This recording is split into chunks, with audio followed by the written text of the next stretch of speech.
Si? Ah, Quand oui. même. Merci Lou. Voilà, un tout grand bienvenue à toutes et à tous ici au Turge, le théâtre universitaire royal de Liège. Je vais commencer en français puisqu'on est en Belgique cette fois-ci. Un grand bienvenue à toute la salle qui est là, un grand bienvenue à nos deux auteurs, autrices, à Tanguy Viel et Hannah Bervoets. Vous pouvez applaudir, hein. Et je souhaiterais aussi souhaiter une bienvenue spéciale à deux autres personnes dans la salle. Il y a parmi nous Sylvie Schenk, l'initiatrice du prix, sans laquelle on ne serait pas ici. Et une autre personne sans laquelle on ne serait pas ici, c'est Catherine Vandenberg, qui est la traductrice néerlandophone du livre de Tanguy Viel. Et comme vous le savez, les livres doivent exister dans les trois langues. Donc sans ça, on ne serait pas ici. Genau, ihr habt schon gemerkt, ihr habt ganz fleißig geklatscht. Fragt euch vielleicht für wen? Natürlich für die beiden Autoren, die hier sind, für euch. Und ich habe Sylvie Schenk auch herzlich willkommen geheißen, die Initiatorin dieses Preises, ohne die wir heute Abend gar nicht hier wären. Und auch Catherine Vandenberg, die niederländischsprachige Übersetzerin des Buches von Tanguy Viel, ohne die wir auch nicht hier wären. Inderdaad, dan gaan we nog even verder in het Nederlands. Van harte welkom, fijn dat iedereen er is. Volgens mij ook nog wel een bus onderweg vanuit Aken. En die stopt ook nog ergens in Gulpen en zo. Dus het Nederlandstalige publiek is nog niet compleet. Maar we wensen de auteurs alvast van harte welkom. En ook Sylvie Schenk, de initiatrice van het project, ook niet onbelangrijk, zij is er ook. En de vertaalster van het boek van Tanguy Viel, maar ik ben haar naam even weer kwijt om eerlijk te zijn. Catherine van den Bergen. Catherine van den Bergen, heel goed. Inderdaad, staat ook mooi op de cover, heel goed. En van harte welkom. Procedure is duidelijk. Same as always, toch? Dus we gaan dadelijk beginnen met een fragment van Hannah Bervoets. Daarna volgt een fragment van Tanguy Viel. En daarna zijn jullie weer aan zet. En dan is de zaal waarschijnlijk helemaal vol met het publiek uit Aken en Gulpen. En dan zitten we er helemaal in. Ik wens jullie een hele fijne avond. Ganz viel Spaß. Ihr wisst, wie es abläuft. Wir fangen an mit einer bzw. zwei kurzen Lesepassagen und der Saal wird sich auch später noch ein bisschen mehr füllen, weil ein Bus ist noch unterwegs. Vous savez comment ça marche, on va commencer avec des petits extraits de lecture et puis la salle va se remplir encore davantage parce qu'il y a un petit bus qui est encore sur son chemin. Voilà, on va commencer par le passage de Hannah Bervoets. Whenever you're ready. En wat zag je dan allemaal? Ik krijg de vraag nog steeds belachelijk vaak. Ook al is het alweer 16 maanden geleden dat ik wegging bij Hexa. Mensen blijven het gewoon proberen. En wanneer mijn antwoord niet aan hun verwachtingen doet, te vaag, niet chockerend genoeg, dan stellen ze hun vraag gewoon nog een keer, maar net iets anders geformuleerd. Maar wat is nou het ergste wat je ooit hebt gezien? Vraagt Gregory, mijn nieuwe collega bij het museum. En wat moet ik me daar dan precies bij voorstellen? Dat is mijn tante Meredith, die ik jarenlang alleen op mama's sterfdag zag, maar die plots de gewoonte heeft opgevat me elke eerste zondag van de maand even te bellen om te vragen hoe het met me gaat en oh ja, wat ik dan precies allemaal zag. Kies anders 1 filmpje, 1 beeld of een tekst die je echt heeft geraakt. Hé, daar heb je dokter Anna. Vertel me eens wat je toen voelde en dacht. Maak er maar een filmpje van in je hoofd. Ja, een filmpje van hoe je daar zit en dat vervelende filmpje ziet. En dan komt dokter Anna met een of andere staaf waarin een lichtje op en neer schiet. U doet hier dus ook aan mee, meneer Stietik. U belt me nu bijna iedere dag. Neemt u even contact met mij op, mevrouw Kelly? Weet u eigenlijk wel dat Kelly mijn voornaam is? Nee, hè? U heeft mijn gegevens natuurlijk van mijn oud-collega's en die kennen mijn achternaam niet. Dus zegt u nu, nou mevrouw Kelly, en wat zag u dan allemaal? Mensen doen of het een heel normale vraag is. Maar hoe normaal is een vraag waar je een gruwelijk antwoord op verwacht? Het is ook niet zo dat het die mensen ooit om mij gaat. Misschien is dat niet gek. Misschien komen vragen nooit voort uit interesse in een ander, eerder uit nieuwsgierigheid naar de levens die we zelf zijn misgelopen. Maar bij zo'n Gregory of tante Meredith en zelfs bij dokter Anna bespeur ik een zekere sensatiezucht. Een behoefte die tot vragen aanzet, maar nooit helemaal kan worden bevredigd. Ik zag een meisje, live met een veel te bot zakmes in haar eigen arm steken. Ze moest flink doorduwen voor het een beetje ging bloeden. Ik zag een man zijn herdershond trappen, zo hard dat het dier piepend tegen de koelkast klapte. Ik zag kinderen elkaar uitdagen een onverantwoord grote hap kaneel te nemen. Ik las mensen Hitlers kwaliteiten aanprijzen bij hun buren, collega's en vage kennissen, gewoon, open en bloot, zichtbaar voor potentiële partners en werkgevers. Hitler had zijn werk af moeten maken bij een foto van een stel immigranten in een bootje. That's the beginning. Thank you.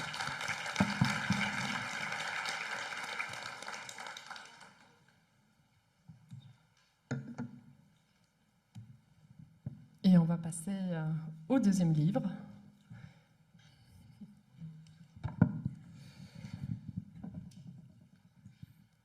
Personne ne lui a demandé comment elle était habillée ce matin-là, mais elle a tenu à le préciser, qu'elle n'avait pas autre chose à se mettre que des baskets blanches, mais savoir quelle robe ou jean siérait à l'occasion.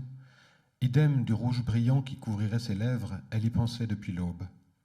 Elle, assise à la terrasse de l'Univers, sur la grande place piétonne au cœur de la vieille ville, derrière elle on pouvait lire en très grosses lettres sur le haut mur de pierre les mots « Hôtel de Ville », plus haut encore le drapeau tricolore comme un garde endormi reposant dans l'air tiède. Bientôt, elle franchirait le grand porche et traverserait la cour pavée qui mène au château. Anciennement le château donc, puisque depuis longtemps transformé en mairie, et quoique pour elle, dirait-elle, c'était la même chose. Qu'elle ait rendez-vous avec le maire de la ville ou le seigneur du village, dans sa tête, ça ne faisait pas de différence. Même fébrilité, même cœur un peu tendu d'entrer là, dans le grand hall où elle pénétrerait pour la première fois, presque surprise d'en voir s'ouvrir les portes électriques à son approche, comme si elle s'était attendue à voir un pont-levis s'abaisser au-dessus des douves, et qu'à la place d'un vigile en vêtements noirs, elle avait eu affaire à un soldat en cotte de maille. Dans cette ville, c'est comme ça. On dirait que les siècles d'histoire ont glissé sur les pierres sans jamais les changer. Pas même la mer qui 2 fois par jour les attaque et puis 2 fois par jour aussi renonce et se retire, battue, comme un chien à la queue basse. Elle, assise toujours à la terrasse de l'Univers, bien sûr elle était en avance, le temps d'un café et puis de lire Ouest France, ou non pas à lire vraiment mais parcourir les titres et les photos couleurs, et puis quand même s'attarder sur la page des sports, parce que cherchant s'il n'y avait pas un article sur son boxeur de père.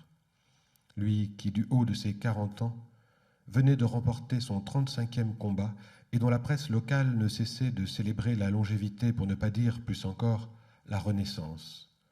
Renaissance, oui, c'est le mot qu'ils employaient à loisir depuis que Max Lecor était revenu en haut de l'affiche, tandis qu'un temps il en avait disparu.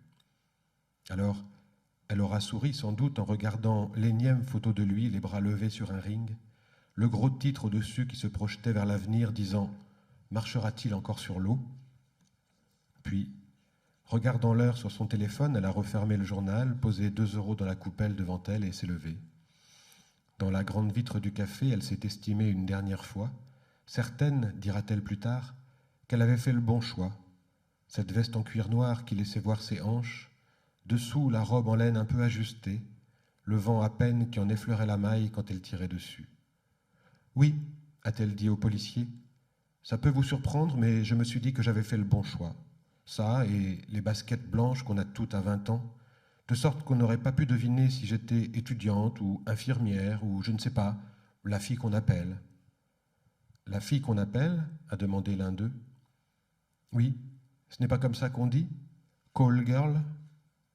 Et elle a ri nerveusement d'avoir dit ça, call girl, sans que ça fasse sourire ni l'un ni l'autre des 2 flics, les bras croisés pour l'un, l'autre plus avancé vers elle, mais l'un comme l'autre à l'affût de chaque mot qu'elle employait, et qu'ils semblaient peser comme des fruits exotiques sur une balance alimentaire.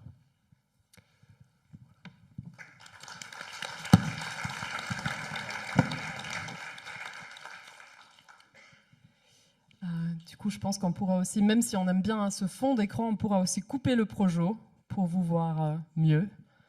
Ah. Merci beaucoup, Lou. Et on peut passer aux questions, je pense. Wir können weitermachen Inderdaad. mit den Fragen. Vragen. Om en om. Es gibt auch ein Mikro, das gleich durch den Saal geht. Il y a un micro qui peut passer dans la salle. Marius ist unsere Mikrofee. On appelle ça la fée du micro en allemand pour la personne qui vole d'une personne à l'autre pour apporter le micro. En dan zijn er al meteen vragen, zoals ik dat zie. Genau. Gerne wieder abwechselnd. On va Precies. encore alterner. Ja. Ja, es gibt da gibt es eine Frage. Rechts oben, ja.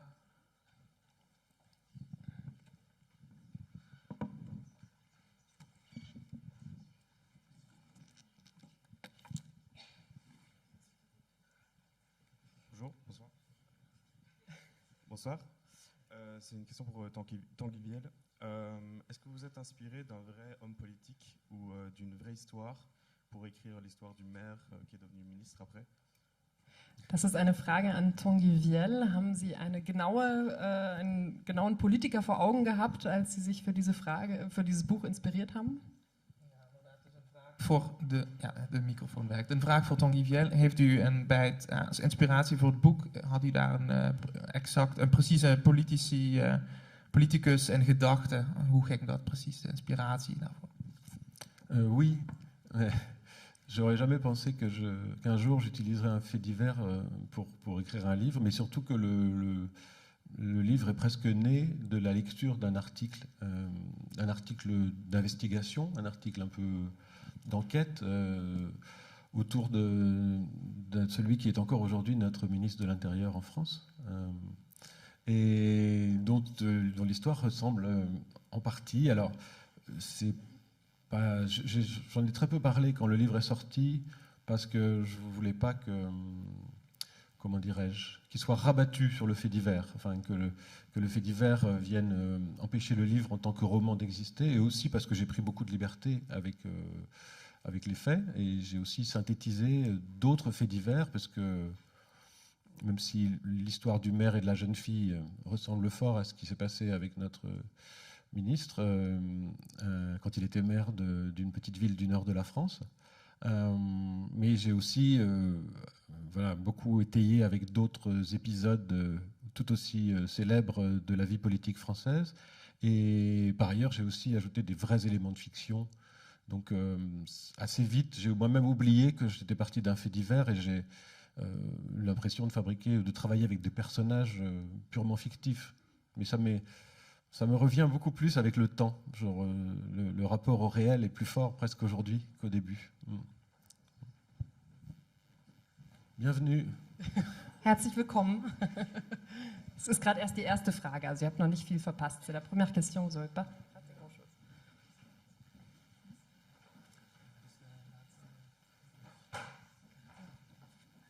Willst du anfangen? Ja, ik begin dan heel eventjes met het verhaal in het Nederlands. Het is inderdaad geïnspireerd vanuit een nieuwsfeit. Het boek is daaruit ook ontstaan, uit een artikel. En iemand die dus minister... Het gaat ook zelfs over een zoektocht van iemand die tegenwoordig minister is van Binnenlandse Zaken in Frankrijk, als ik het goed heb begrepen. Dus vanuit daar is die inspiratie direct ontstaan. Maar daarna is er ook heel veel vrijheid gekomen met de tijd. Steeds meer afstand van dat nieuwsfeit en steeds meer fictie is erbij gekomen. Het lijkt ook heel erg op het verhaal van hem als het burgemeestersverhaal. Dat werd nog even benoemd. En nogmaals even om dat te betonen. Dus nieuwsfeit als start en daarna heel snel ontwikkeld naar een fictioneel Verhaal. Fictief Verhaal. Genau, also ja, es ist tatsächlich, dieses Buch ist entstanden nach der Lektüre eines Zeitungsartikels in der Rubrik Vermischtes. Das ist ein Artikel, der hat investigativ recherchiert zum aktuellen Innenminister Frankreichs tatsächlich. Und Tanguy Viel sagt, ich habe damals wenig darüber gesprochen, denn ich wollte auch, dass das Buch als solches, als Roman steht. Und er sagt, ich habe auch sehr viele Freiheiten genommen und habe noch andere Sachen hinzugefügt, auch Details aus anderen Artikeln, die ich da gelernt hatte. Also in der Tat, diese Geschichte ähnelt dem, was der aktuelle Innenminister erlebt hat, als er eben Bürgermeister einer kleinen Stadt war. Aber es war dann auch so, dass während des Schreibens die Personen in diesem Buch tatsächlich schnell zu eigenständigen Personen geworden sind und das dadurch wirklich auch nochmal eine eigene Geschichte ist. Nou, we zijn zelfs compleet nu. Laatste bus, onze excuses, er is ook altijd iets met de bus. Maar fijn dat jullie het gehaald hebben. Helemaal in Luik, ondanks alle omleidingen vanuit Aken. Nou, we zijn er compleet. Nogmaals van harte welkom. We gaan verder met een vraag voor Hanna Bervoets. Jetzt eine Frage für Hanna Bervoets. Une question pour Hanna. Waarom heeft u dit boek over dit onderwerp geschreven?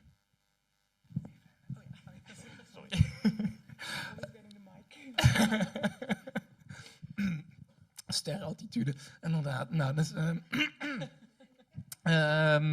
precies, waarom heeft u dit boek over dit onderwerp geschreven? Waarom haben Sie dieses Buch über dieses Thema geschrieben? Et pourquoi ce sujet?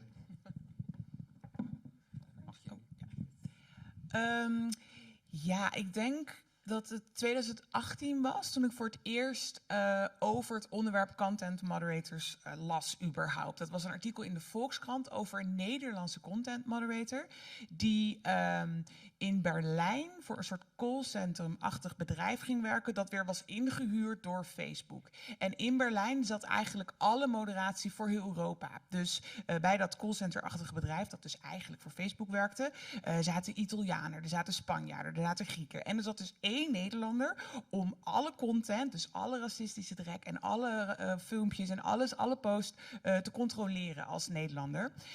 En ja, het is niet goed met hem afgelopen. Hij vond het een hele zware baan. En in het artikel vertelde hij daarover. En ik weet nog, toen ik dat artikel had gelezen, voelde ik me super naïef. Ik dacht, waarom heb ik er nooit bij stilgestaan dat dit werk 24 uur per dag overal ter wereld door mensen wordt gedaan. Als je erover nadenkt, kan het natuurlijk niet anders, maar ik voelde me een beetje dom. En het tweede ding wat ik merkte toen ik begon met het lezen van dat artikel, was mijn belangrijkste vraag, wat zien zij dan allemaal? En dat is natuurlijk best wel een sensationele vraag, maar wel het frame wat de mainstream media gebruikt wanneer ze over content moderators schrijven. En dan gaat het vaak toch vooral over, wat zien ze dan allemaal, wat voor trauma hebben ze allemaal opgelopen. Maar ik merkte toen ik wat meer onderzoek deed naar het onderwerp, dat er andere dingen waren waar ik heel erg op aanging, ook als schrijver. Wat ik bijvoorbeeld super interessant vond, was iets wat ik keer op keer teruglas, toen ik dus meerdere artikelen en boeken ging lezen over het onderwerp, dat die content moderators heel snel een hele hechte band ontwikkelen. Je kan je voorstellen, ze mogen vaak niet praten met de buitenwereld over wat ze doen. Ze maken wel iets vrij traumatisch mee en kunnen dat alleen maar delen met die andere mensen op de werkvloer. Dus het is een soort sociale snelkookpan. En in mijn werk ben ik altijd bezig met waarom willen we ergens bij horen? Waarom is dat belangrijk? Wie hoort erbij en wie hoort er niet bij? Dus dat was een aspect waar ik als schrijver heel erg op aanging. En waardoor ik door ging denken, oké, wat voor verhaal zit hier dan in? Gut, dann mache ich es nochmal kurz auf Deutsch. Es hat alles mit einem Zeitungsartikel in der Volkskrant im Jahre 2018 angefangen. Das hat Hanna damals gelesen und das handelte von einem niederländischen Content Moderator. Also das ist auch natürlich das große Thema des Romans. Der Niederländer war damals in Berlin und hat für Facebook gearbeitet. Und da geht meine Stimme wieder. Und bei dieser Firma in Berlin gab es Italiener, Spanier, Griechen und da gab es auch dann einen Niederländer, der dann ganz alleine für den niederländischen Markt zuständig war. Und der musste dann alles kontrollieren und dann gab es da auch, wie sie auch gerade schön auf Niederländisch erwähnt hat, rassistische Dreckszeug, kann man auch schön auf Deutsch sagen. Und gut, das musste er dann kontrollieren, entscheiden, was damit passieren sollte. Und gut, von diesen Erfahrungen hat er in dem Artikel gesprochen und es ist ihm nicht gut ergangen danach auch. Und sie weiß noch ganz gut, nach dem Lesen des Artikels, sie hat sich sehr schlecht und naiv gefühlt. Sie wusste sehr wenig davon und ja gut, es ist anscheinend ein Beruf, das ziemlich oft ausgeübt wird. Überall in der Welt gibt es das. Und dann kam die Frage, die ganz große Frage, was sehen diese Leute eigentlich alles? Das ist auch eine Art von Sensation steckt da drin natürlich, Neugier, aber natürlich auch nochmal die andere Seite, welche Traumata haben die? Alle vielleicht bekommen davon im Nachhinein. Und dann hat die Forschungsarbeit eigentlich angefangen und dann hat sie sich sehr für eher das soziale Phänomen eigentlich interessiert, nämlich diese Content Moderator bilden auch zusammen eine Gruppe. Sie dürfen ja nicht außerhalb der Arbeit, von der Arbeit sprechen. Alles, was die alles zu sehen bekommen, das muss geheim bleiben. Und deshalb bilden die dann zusammen eine ganz enge Gruppe. Wer gehört dazu überhaupt im Allgemeinen? Wann oder warum gehört man irgendwo dazu? Das ist eigentlich eine ganz große Frage in ihrem Werk. Donc ici aussi, ça a commencé avec la lecture d'un article en 2018. Elle dit, j'ai lu un article sur ceux qui modéraient justement tous les contenus des médias sociaux. En fait, là, à l'époque, il y avait un centre à Berlin où il y avait tous les modérateurs pour l'Europe. Il y avait des Grecs, des Italiens, des Espagnols. Il y avait un seul Néerlandais qui s'occupait de tout le monde néerlandophone et qui a dû trier toute elle dit aussi, la merde raciste qu'on trouvait sur Internet. Évidemment, c'était pas facile pour lui, ça n'a pas bien fini. Et elle a dit surtout, après la lecture de cet article, en fait, je me suis sentie hyper naïve parce que je m'en suis pas rendu compte avant qu'il y avait des personnes derrière tout ça, qu'il y a des personnes qui travaillent H24 pour censurer tout ça.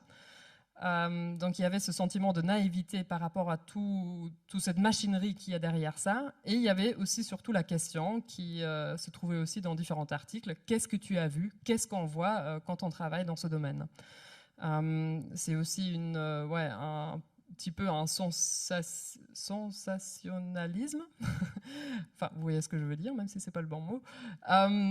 Et surtout, elle a commencé des recherches sur le phénomène social qu'il y a derrière tout ça, parce que bien évidemment, les gens qui travaillent dans ce domaine, ils ne peuvent pas en parler aux autres. Ils appartiennent à un petit groupe qui doit retenir et retravailler toutes les informations qu'ils ont. Et donc la question pour elle, c'était aussi comment est-ce qu'on appartient à ce groupe, qui est-ce qui appartient et comment on se retrouve là-dedans.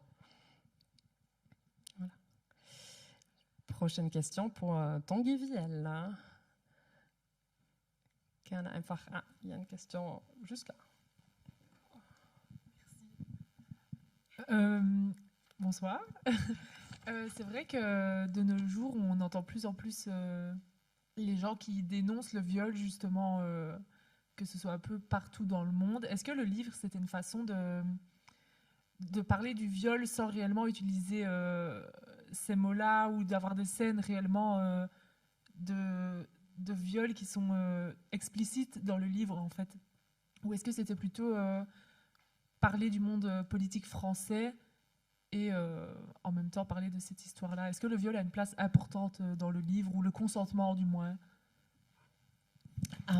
Die Frage bezieht sich auf den Aspekt der Vergewaltigung, die heute von sehr vielen Leuten aufgeworfen wird. Und die Frage ist, hat die Vergewaltigung eine große Rolle in diesem Buch? Also ging es darum, Vergewaltigung zum Thema zu machen, ohne sie explizit zu benennen? Oder ist es eher ein Buch über die aktuelle Politik in Frankreich und diese politische Maschinerie, die dahinter steckt? Oder welche Rolle hat die Vergewaltigung im Buch?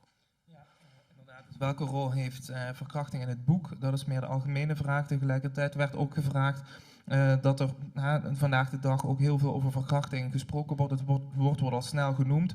In dit boek is er toch vooral sprake van het spreken over verkrachting zonder het te expliciet te maken. Dus inderdaad de rol van verkrachting in het boek. Ja. Ce serait difficile de ne pas dire que le consentement est un peu le sujet du livre, puisque c'est quand même une sorte de zoom que j'essaye de mettre notamment sur la pensée du personnage féminin, de se demander quels sont les mécanismes d'aliénation, de domination par lesquels on peut se retrouver dans des situations où on n'est pas soi-même, où on ne fait pas ce qu'on aurait voulu faire, etc. Alors après, pour déjouer un peu votre question, ou peut-être la déplacer sur une... Je dois dire que, au départ, je ne pense pas être un écrivain qui a envie de faire un livre pour des questions de sujets, au sens politique ou de société. Je ne me dis pas qu'il y a tel problème que donc je vais m'en emparer parce que je suis écrivain. Mais par contre, je crois que je cherche des scènes, c'est-à-dire, je devrais presque dire des théâtres, sur lesquels s'exposent des mécanismes psychologiques et qui me touchent, mais qui me touchent peut-être comme d'autres mécanismes. C'est-à-dire que là, par exemple, tout d'un coup, en lisant cet article qui concernait effectivement, le mot viol n'est pas très adapté parce que c'est pas un viol, c'est un mauvais deal. Donc c'est peut-être là que la question du consentement est plus intéressante que celle du viol. Mais je voyais bien que moi, ce qui m'intéressait, c'était qu'est-ce qui fait qu'à un moment, on se soumet à quelqu'un d'autre? Qu'est-ce qui fait qu'il y a des forces à la fois sociales, mais aussi psychiques, qui font qu'on n'est pas en pleine souveraineté, qu'on n'est pas soi-même le sujet libre de ses pensées, de ses actes.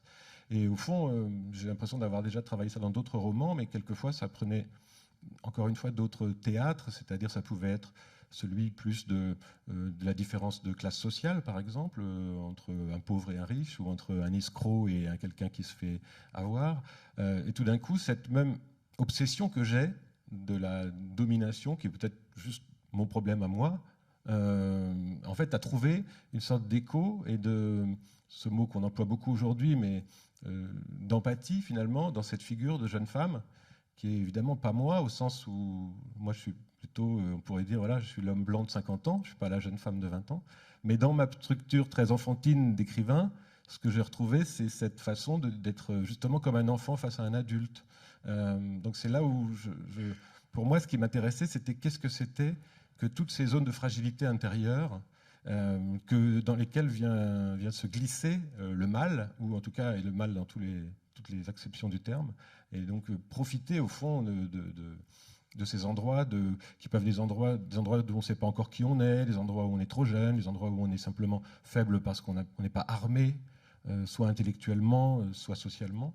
Donc pour moi, c'était cette enquête-là qui m'intéressait et qui, au fond, me permettait, à ma manière, d'essayer de répondre à la question de qu'est-ce que c'est que consentir, au sens qu'est-ce que c'est que ne pas faire ce qu'on doit faire, quoi. Mais tout en disant oui quand même.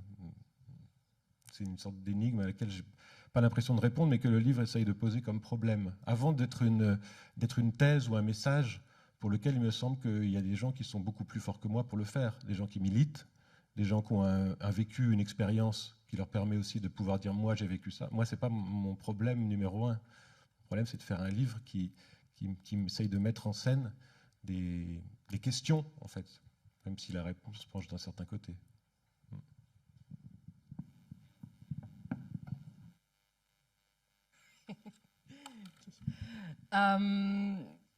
Es ist schwer zu sagen, dass es nicht darum geht, um dieses wortlose Einverständnis, denn es ist tatsächlich, also dieses ganze Buch konzentriert sich darauf, auf diese Dynamiken, die eben diese Machtdynamismen oder Dynamiken, die zwischen dem Bürgermeister und dem Mädchen entstehen. Tanguy Vielle sagt auch, ich schreibe nicht über Themen. Also ich bin kein Schriftsteller, der sagt, das ist ein Thema, darüber will ich schreiben, sondern es sind in erster Instanz Szenen, die ihm in den Kopf kommen. Und in diesem Fall war es eben diese Szene oder die Problematik von psychologischen Mechanismen. Wie wirken die in der Gesellschaft? Er sagt auch, das Wort Vergewaltigung als solches findet er hier nicht sehr gelungen. Er spricht eher von einem schlechten Deal, denn es ist ja wirklich so, dass sie sich unterwirft. Und die Frage ist, warum unterwirft sie sich? Was geht da sozial, psychologisch in ihr los? Warum in ihr vor? Wieso hat sie keine eigene Meinung, zu der sie stehen kann, mit der sie sich stark machen kann? Sondern warum ist dieser Unterwerfungsmechanismus hier eingetreten? Er sagt, das ist auch ein Thema, das er in früheren Büchern behandelt hat. Da ging es dann zum Beispiel um die Unterwerfung zwischen Arm und Reich oder zwischen Betrügern und Betrogenen. Und es geht ihm wirklich darum, diese Empathie für eine junge Frau zu finden, sich in diese Rolle einzufühlen. Er sagt, ich selber bin keine junge Frau, ich bin ein weißer Mann in den 50ern, also das ist überhaupt nicht... kann man nicht vergleichen, aber es ging ihm wirklich in diesem Buch um die Frage nach diesem fragilen Inneren, einer Person und wie kann es passieren, dass sich da dann dieses Schlechte, dieses Böse einnistet? Ist die Person irgendwie zu jung, zu fragil, zu sehr auf der Suche und was hat sie dann dazu verleitet, da quasi nicht Nein zu sagen, sondern zuzustimmen? Also er sagt, dieses Problem als solches, die Fragestellung ist viel, viel wichtiger für ihn, als dass er mit dem Buch jetzt irgendeine These oder eine Message rüberbringen will. Er sagt, da ist er auch als Autor gar nicht der Ansprechpartner dafür, da gibt es Militanten, die sich dafür stark machen, das ist deren Ding, aber er will Fragen aufwerfen und Probleme thematisieren. Danke. Also ik ga even verder in het Nederlands. Wat voor hem belangrijk is als auteur vooral een zoom te leggen op de menselijke gedachtes en vooral dan het mechanisme van dominantie. Dat thema vindt hij als auteur heel erg interessant. Hij is niet zozeer een schrijver die over specifieke onderwerpen, thema's schrijft, maar dit probleem, dat probleem, maar vooral die menselijke gedachten, hersenspinsels, daar zou het vooral om gaan. Het gaat om scènes opvoeren. Hij maakt ook een vergelijking met de toneelwereld. En op die scène, op dat toneel, worden psychologische mechanismes ten tonele gebracht. Die spelen zich daar af en die wil hij ontlarven, zou je kunnen zeggen. Hij heeft het ook niet over verkrachting, dat is in de vraag die gesteld wordt, maar hij benoemt verkrachting in dit boek veel meer als een slechte deal. Dat is net weer een andere woordspeling. En dan komt daarbij dus de vraag op, benoemt hij, wat doe je als je je onderwerpt aan iemand anders, bijvoorbeeld bij verkrachting? Deze mechanismes, psychologische mechanismes, die spelen zich ook af in zijn andere romans. Ook weer op deze toneelachtige wijze, waarbij het dan bijvoorbeeld gaat over sociale klassen, zoals arm en rijk. En hier ook weer een obsessie voor dominantie. Dat speelt dan ook weer een enorme rol. Dan gaat hij terug naar het boek La fille qu'on appelle, een meisje dat je belt. En dan benoemt hij dat hij als auteur hier niet een man van in de 50 is, maar dat hij heel kinderlijk is in zijn schrijven. Hij ontwikkelt een bepaalde empathie voor een jonge vrouw en dat wil hij ten tonele brengen. Die mechanismes dus weer, een mechanisme van innerlijke gevoeligheden. Daar gaat het om. En hoe dan juist in die innerlijke gevoeligheden het slechte zich kan nestelen. En die zoektocht die iemand dan als jonge vrouw heeft. Even kijken. En wat is toegeven aan wat je eigenlijk dus niet zou willen doen? Nou, dat hele psychologische raadsel, dat is het. Dan kunnen we verder met een vraag voor Hanna. Une question pour Hanna. Et là, il y a pas mal de questions, si je ne me trompe pas. Hatten wir schon eine Frage auf Deutsch? Eine Frage auf Deutsch noch nicht. Auf Niederländisch gab es schon jetzt? Ja, Französisch auch. Such dir wen aus, Marius. Auf Deutsch? Französisch. Da unten. Ja.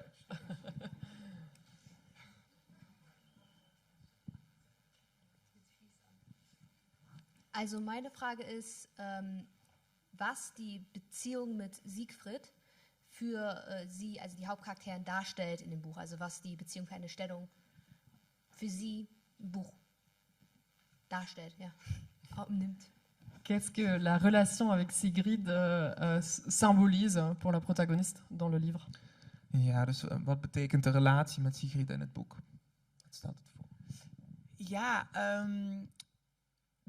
het verhaal gaat heel erg inderdaad over hoe die mensen dus zo super close raken, zo snel. En er is een keer wetenschappelijk onderzoek gedaan dat als je heel snel verliefd wil worden, dan moet je samen over een wiebelbrug heen lopen. Want dan heb je samen iets spannends meegemaakt, dan gaan er allerlei hormonen stijgen en dan word je verliefd. Daar moest ik aan denken toen ik dit verhaal schreef. Het voelde voor mij heel logisch dat mijn hoofdpersonage Kaylee op die nieuwe plek, die vervelend is, maar in sommige opzichten ook gewoon heel spannend en ook best leuk, verliefd zou worden. En in het boek heeft die relatie ook thematisch een belangrijke functie. Voor mij gaat dit boek heel erg over de vraag Wat is waar, wat is echt, wat is goed en wie bepaalt dat eigenlijk? En sowieso gaan veel van mijn boeken over wat is normaal en wie bepaalt nou wat normaal is. En als je een intieme relatie met iemand aangaat, dat kan een liefdesrelatie zijn, maar ook een diepe vriendschap, dan fungeert die andere eigenlijk als spiegel voor jouw wereldbeeld. Jij kan het bijvoorbeeld heel normaal vinden dat de aarde rond is en dan opeens vertel je dat aan je partner. Oké, dit is een beetje een raar voorbeeld, want je weet denk ik wel hoe je de partner overdenkt. Maar even voor het voorbeeld, dan vertel je dat aan je partner en zeg je, ja, de aarde is natuurlijk rond. En dan zegt die opeens, ja, maar de aarde is plat. En zo is eigenlijk die partner een spiegel voor jouw aannames. Jouw aanname was dat hij rond was. Even voor de fact, hij is rond. Maar dat vond ik dus heel interessant. En dit boek gaat heel erg over hoe we allemaal in onze eigen werkelijkheid leven in zekere zin. Hoe we betekenis geven aan die werkelijkheid. En ik vond het dus mooi om dat thema niet alleen terug te laten komen in dat werk van de content moderators, maar ook in een liefdesrelatie.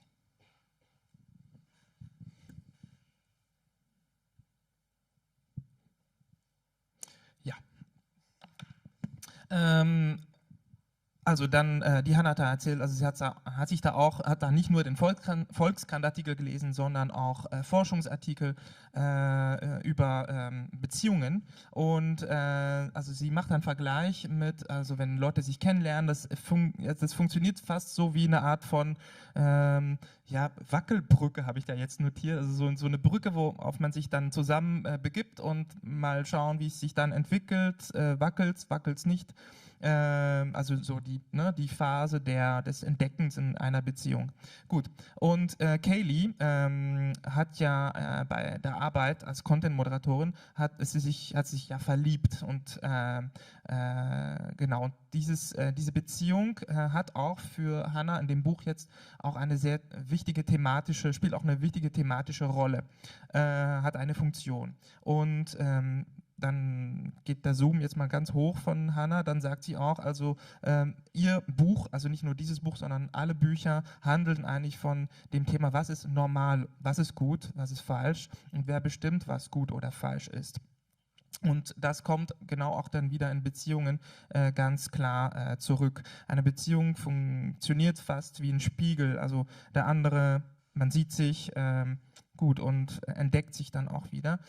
Sie vergleicht es dann auch wieder, illustriert es dann anhand der Flat Earth Theory. Also die Erde ist jetzt rund oder flach. Also der eine sagt rund, dann flach und dann gut. Dann wird es erklärt, wie es genau ist. Eigentlich zeigt auch diese Beziehung und diese Arbeit auch von den Content-Moderatoren, wie wir alle in unserer eigenen Realität leben. Und genau das nicht nur in der Arbeit, aber auch in einer Beziehung. Elle dit qu'en plus des articles de journal, elle a aussi lu des articles scientifiques qui parlaient des personnes amoureuses, et comme quoi au début d'une relation, c'est comme si on était sur un pont très très instable et on voit un peu comment ça se passe avec l'un l'autre, si j'ai bien compris. Et en fait, elle voulait aussi que ce personnage de Kaylee tombe amoureuse, qu'il y ait une relation dans ce livre. Et en fait, beaucoup de ces livres tournent autour de la question qu'est-ce qui est normal et qui peut dire ça c'est normal. C'est aussi un petit peu le cas lorsqu'on est dans une relation amoureuse. Hein. En fait, l'autre personne, le partenaire ou la partenaire, est une sorte de miroir pour toi-même. Donc elle dit que, elle prend l'exemple de la théorie de la Terre plate, hein, que tu peux dire, moi je trouve que la Terre est plate, et ton partenaire va te dire, mais non, mais t'es con, elle est ronde. Donc voilà, il y a cet aller-retour et ce miroir qui se fait dans les relations. Et une autre grande question qui se pose pour elle, c'est comment donner du sens dans la vie. Et elle voulait que cette question-là ne soit pas seulement donnée dans le côté de la modération des contenus, mais également dans la relation amoureuse. Et c'est pour ça qu'elle a été introduite. Ok. Prochaine question pour Tanguy Viel. Da oben ist eine. Viele.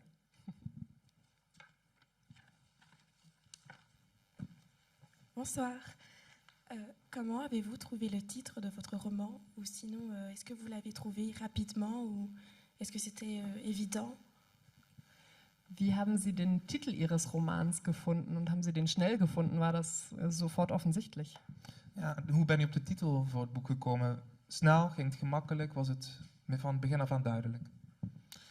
Non, il est venu plutôt à la fin. Et souvent, c'est souvent le cas, quand je termine le livre et j'essaie de chercher un titre qui vienne de l'intérieur du livre. J'essaie souvent de reprendre une expression qui est dans le livre. Alors là, ce qui est venu, c'est évidemment, c'est le fait que ce soit Laura elle-même, le personnage, qui s'auto-définisse en faisant cette ironie dès le début, en traduisant ce qu'on traduit jamais au fond, c'est-à-dire cette expression que je pense est la même dans toutes les langues, je crois, call girl, et qu'on ne traduit jamais, et que si on la traduit, ça donne une chose un peu étrange, la fille qu'on appelle. Et là, le titre fonctionnait parce que c'était elle qui le disait et que c'était aussi pour moi la manière de porter le personnage assez délicatement parce que, comme je le disais tout à l'heure, le fait de ne pas être une jeune femme de 20 ans, ça me mettait un peu en porte-à-faux par rapport à la légitimité que je pouvais avoir à traiter ce sujet ou à parler à sa place, tout simplement. Et que c'est aussi pour ça que j'ai fait un livre à la 3e personne. Et donc le fait qu'elle puisse elle-même finalement porter jusqu'au titre du livre, c'était une manière de considérer que c'était sa parole plus que la mienne en tant qu'auteur. Voilà, et après, c'était aussi un titre qui avait quelque chose d'encore assez romanesque, ça, pour faire écho à ce à quoi j'ai essayé de répondre tout à l'heure, que avant d'être un sujet politique ou un sujet de société, c'est d'abord un roman. Et même s'il porte plein de questions. Et donc, La fille qu'on appelle, c'était un titre qui permettait de rester dans un espace qui ouvrait un peu tous les possibles, qui aurait presque pu être un livre sans questions politiques, au fond. Et au début, j'avais des idées de titres qui étaient plus directs, plus violents, plus militants, justement. Et ça donnait une couleur au livre qui n'était pas juste, je crois. Donc, pour ça, même avec le recul de quelques années, je suis content du titre encore aujourd'hui.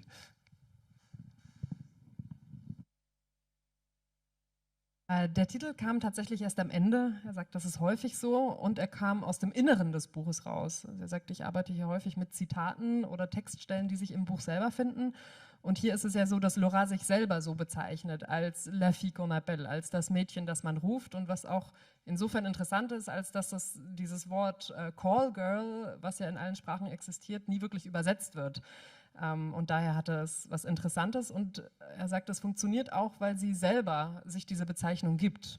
Wie er vorhin ja sagte, er ist selber ein Mann in den 50ern, ein weißer Mann und hat nichts zu tun mit dem Mädchen Anfang der 20er und fühlte sich insofern nicht ganz legitim. Das ist auch der Grund, weshalb er das Buch in der 3. Person geschrieben hat. Aber dadurch, dass Laura sich selber so bezeichnet, dass es ihre Wahl ist, funktioniert der Titel auch wieder ganz gut. Und er sagt, dieser Titel hat auch was Romanhaftes. Also was er auch vorhin meinte, er will keine Messages rüberbringen, er will Probleme aufwerfen und Fragen stellen. Und dieser Titel gibt einfach sehr viel Interpretationsspielraum. Er hatte auch anfangs überlegt, irgendwie einen aktivistischeren Titel zu nehmen, irgendwas, was ein bisschen stärker ist. Aber im Endeffekt ist er auch heute, nach 3 Jahre nach der Erscheinung des Buches, sehr, sehr glücklich mit dem Titel, der es geworden ist. Ja, de titel is dus eigenlijk aan het eind van het boek, van het schrijven van het boek ontstaan. Maar wel vanuit het boek zelf, vanuit de inhoud van het boek zelf is het ontstaan. Omdat daarbij gaf hij ook aan, dat vindt hij bij eigenlijk al zijn boeken algemeen literatuur ook wel belangrijk. En de titel refereert direct ook aan het hoofdpersonage dat zichzelf ook definieert als een meisje dat je belt als call girl. Nou, het woord call girl is natuurlijk iets dat universeel werkt in alle talen wel heel meteen duidelijk is. Nou, daarbij refereert hij weer meteen aan zijn rol als schrijver. Dus het boek is ook in de 3e persoon geschreven. Het is niet de schrijver die hier praat, maar het meisje dat zelf praat. Nou, dat past dan ook weer heel erg goed bij de titel. En past ook inhoudelijk, vindt hij ook enorm goed bij het boek. Het gaat om haar stem, niet om zijn stem. Tevens heeft de titel ook een romanachtig effect. En daarmee wil de schrijver ook het literaire karakter benadrukken. Het gaat niet om een politiek thema, niet zozeer maatschappelijk, maar vooral allereerst is het een roman. Het is literatuur. En daarbij laat ik het. Een vraag voor Hanna. Une question pour Hanna, en allemand ou en français. Je ne sais pas si on peut aussi allumer un tout petit peu de lumière dans la salle, peut-être. Petite question à la régie pour que d'ici on vous voit mieux aussi. Merci beaucoup, Lou.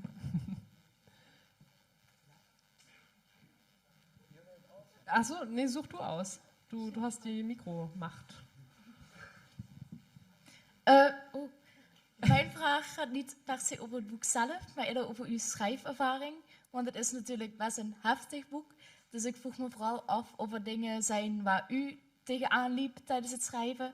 Of dat u dingen heeft gelezen of zo waarvan u echt dacht, nu moet ik even stoppen met het boek schrijven omdat het te veel werd.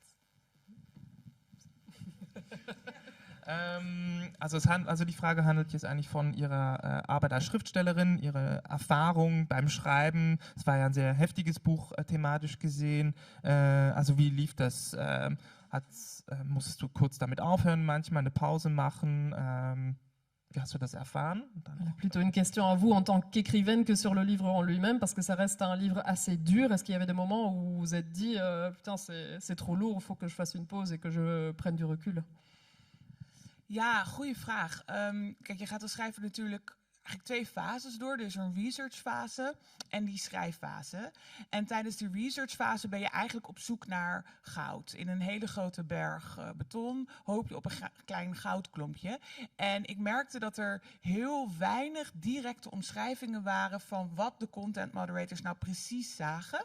En uiteindelijk vond ik moderator guidelines, dus dat zijn guidelines waaraan moderators zich moeten houden, van Facebook. Die waren gelekt in 2017. En zo kon ik afleiden wat zij nou zagen, omdat die guidelines heel erg gedetailleerd beschreven. Als je live iemand automutilatie ziet doen, dan moet je dit of je moet je dat. En toen kon ik bedenken, oké, dat is dus wat die mensen zien. Alleen omdat ik dat goud aan het zoeken was, dacht ik, yes, als ik dat las. En niet meteen, pas in tweede instantie, Jezus, wat erg. Dus dat is een heel raar mechanisme wat je hebt als schrijver. Omdat je gewoon graag die informatie wil, vergeet je bijna hoe erg het eigenlijk is. En ook met het schrijven ben ik heel technisch bezig met hoe kan ik het opschrijven zonder dat het sensationeel wordt. Zonder dat het smakeloos wordt of een beetje uitbuiterig of zo. Dus dan ben ik weer op zo'n technisch niveau aan het denken dat ik ook niet helemaal erbij kan hoe erg het nou is. En eigenlijk merk ik pas als ik het nu dan voorlees. Het boek is al, ik heb het 3 jaar geleden geschreven. Lees ik het voor. Het is een beetje, ik heb alweer een ander boek tussendoor geschreven, dus ik ben er al van vervreemd. Dan komt het eigenlijk pas bij mij binnen van, oh, wat ben ik een heftige dingen aan het voorlezen. Ik ben gewoon Hitler aan het zeggen in een grote zaal. Dus dat komt eigenlijk vrij laat, omdat ik als schrijver zo erg bezig ben met of die research of dat technische schrijfaspect. Ja, es gibt also 2 Phasen. Zuerst gibt es eine Forschungsphase, Research, und danach die Schreibphase. Und in der ersten, also Research-Phase, ist man auf der Suche nach Gold, einfach nur Gold. Und bei dem Thema des Content Moderators, Content-Moderatoren, da gab es wenig direktes Material, direkte Umschreibungen von einfach die Praxis, Arbeitspraxis, was die machen. Und dann hat Hanna die Richtlinien von Facebook entdeckt, die Richtlinien des Content Moderation eigentlich dann entdeckt und gelesen, und da hat sie gedacht, ja, yes, das ist es, ich habe Gold gesucht, ich habe es gefunden, und jetzt lese ich endlich, was diese Leute erleben und sehen. Und eigentlich ganz schlimm, hat sie dann auch gesagt, weil ich habe zuerst dieses Goldgefühl, dieses Gewinngefühl, und erst viel später denkt man, wie schlimm ist es eigentlich, was ich gerade hier menschlich gelesen habe. Dann fängt die Schreibphase an, da gibt es ein bisschen ähnlich, das ist auch ziemlich technisch, wie es dann abläuft, und auch wieder eigentlich erst nach der Veröffentlichung von anderen Romanen in den letzten Jahren und mit viel Abstand zu diesem Roman. Und jetzt bei einer Lesung zum Beispiel hier, und wenn sie eine Passage lesen soll und dann das Wort Hitler kommt, dann denkt sie, oh wei, was ist das eigentlich? Also auch beim Schreiben ist es technisch zuerst und dann viel später erst, wie schlimm ist es? Voilà, très bonne question. Elle dit en fait, ça se fait en 2 temps. Premièrement, il y a de la recherche et après, il y a l'écriture. Et pendant la recherche, en fait, en tant qu'autrice, tu es à la recherche d'or, quoi. Tu veux trouver des choses qui t'inspirent. Elle a dit, j'ai peu trouvé des choses vraiment précises de qu'est-ce que les gens, les modérateurs de contenu voient, mais j'ai trouvé des lignes directrices, qu'est-ce qu'un modérateur de contenu doit faire. Et de là, elle a pu voir, ok, qu'est-ce qui se passe quand, par exemple, ça dit, ouais, si jamais vous voyez quelqu'un qui s'inflige des mutilations devant la caméra, faites ça et ça. Et donc, elle s'est dit, ok, ça s'est passé ainsi. Mais c'est assez horrible, elle dit, parce qu'en fait, au début, elle a pensé, yes, top, super, j'ai trouvé quelque chose. Et que c'est que par la suite qu'elle s'est dit, ok, mince, c'est vraiment horrible ce qui se passe là. Mais dans un premier temps, il y avait la joie d'avoir trouvé quelque chose à partir de quoi elle pouvait travailler. Et pareil pour la deuxième étape, donc l'écriture. Là, elle dit, c'est surtout très technique. En fait, donc, elle écrit et elle se rend peu compte de qu'est-ce qu'elle est en train d'écrire. Et c'est vraiment seulement, elle dit, avec le recul, là aussi le recul des 3 ans, parce que ça fait 3 ans qu'elle a écrit. Entre-temps, elle a écrit autre chose. Et c'est lors des lectures, en fait, comme ce soir, elle lit à voix haute, elle relit son bouquin et elle se rend compte vraiment des atrocités qu'il y a là-dedans et que ça décrit. Eine Frage für Tanguy. Eine Frage für Tanguy. Da gibt es da Leute, aber hier vorne auch. Such dir was aus, Marius. Ja. Du bist die Mikrofee. Mikrofee, ja. War sie schon? Noch nicht? Nee. Vorne.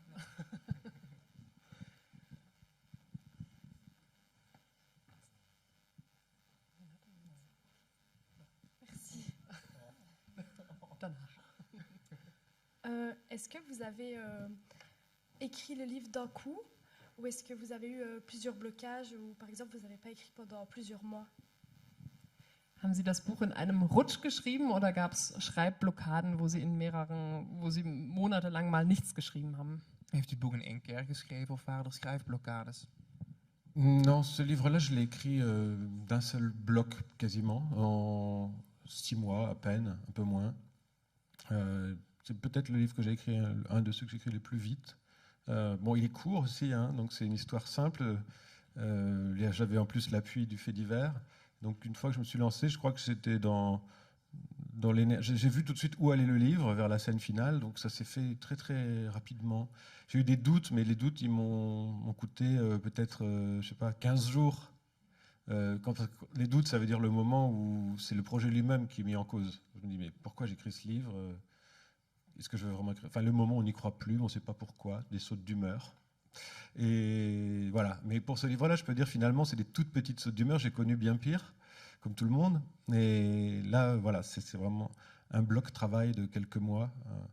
Mais je voudrais aussi, ça va un peu dans le même sens, mais peut-être pour compléter ce que disait Anna sur le rapport à l'écriture, le fait que quand on écrit, à l'intérieur de l'écriture, c'est plus le sujet dont on traite qui est le problème.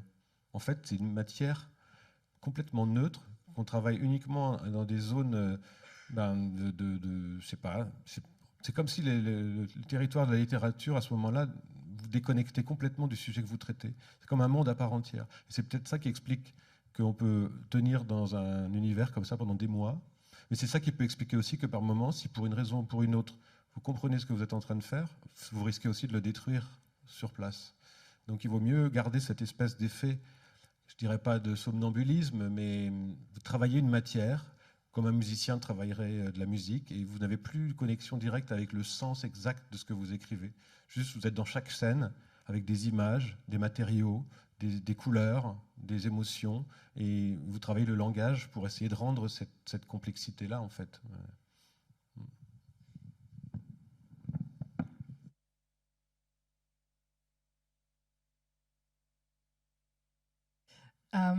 Das wurde tatsächlich in einem Rutsch geschrieben, so ungefähr innerhalb von 6 Monaten. Und er sagt, das war auch eines der Bücher, die ich tatsächlich am schnellsten geschrieben habe. Zugegeben, es ist auch relativ dünn.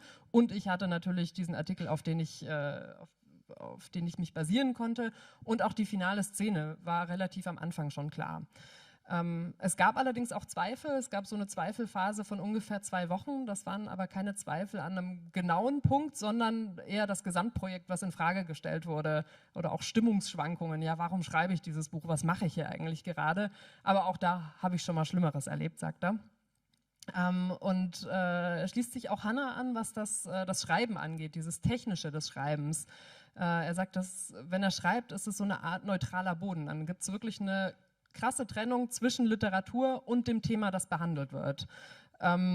Und was aber auch, was es auch möglich macht, dass man sich monatelang mit solchen schwierigen Themen befassen kann, weil man wirklich in so einer kleinen Bubble ist. Er sagt es fast wie wenn man schlafwandlerisch unterwegs wäre, oder er vergleicht das mit Musikern, die komponieren, die sind in ihrer Welt.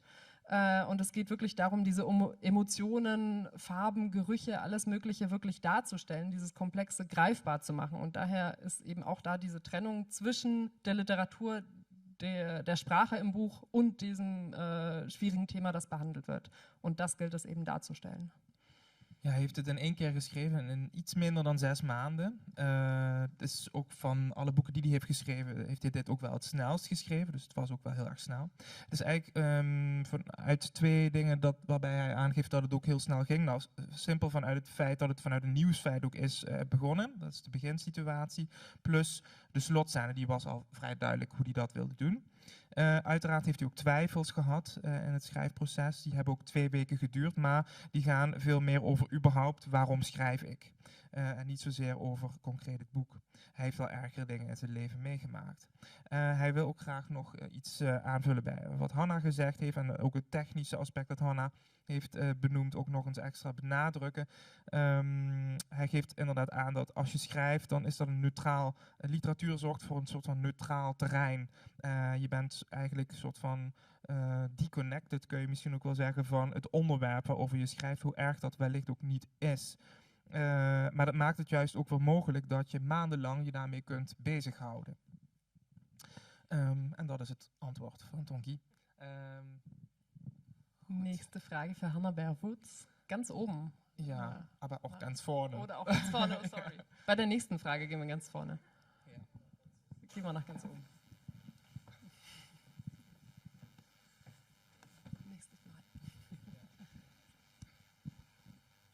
Mijn vraag is, naar mijn idee wordt het boek heel erg abrupt afgekapt. Ik kwam net in een nieuw soort verhaallijn en dan stopt het. Bijvoorbeeld mijn Nederlands docent heeft het op de e-reader gelezen en kwam de volgende Nederlands les naar mij toe van, stopt jouw boek daar ook of hebben ze me op de e-reader halverwege afgekapt? Dus de vraag is eigenlijk, waarom is er voor dit einde gekozen? Waarom zo ineens? Du coup, ce livre, il se termine de manière assez abrupte et je l'ai lu sur une liseuse et je suis rentrée en cours et on s'est tous demandé est-ce que ton livre s'arrête là aussi ou qu'est-ce qui se passe? Donc du coup, la question, pourquoi cette fin abrupte? Also das Buch endet ziemlich direkt, abrupt am Ende. Der Schüler sagte ja auch, also wir haben es im Niederländischkurs gelesen und meine Dozentin Niederländisch, die hat dann auch gesagt, also war es bei dir auch der Fall, dass es so auf einmal aufgehört hat? Also warum dieses Ende? Ja, kijk, het alternatieve einde zou natuurlijk een paar bladzijden eerder zijn. Ik kan gewoon spoilers geven. Want wie het niet heeft gelezen, heeft de opdracht niet gedaan. Dus ik mag spoileren. Ja, vaak bij lezen. Ik geef vaak lezingen en dan kan ik niet spoileren, want dan hebben mensen het boek niet gelezen. Dus dit is super fijn. Nu kunnen we echt een deep dive doen in het einde. Het alternatieve einde is natuurlijk 4 bladzijden eerder. We staan op de parkeerplaats.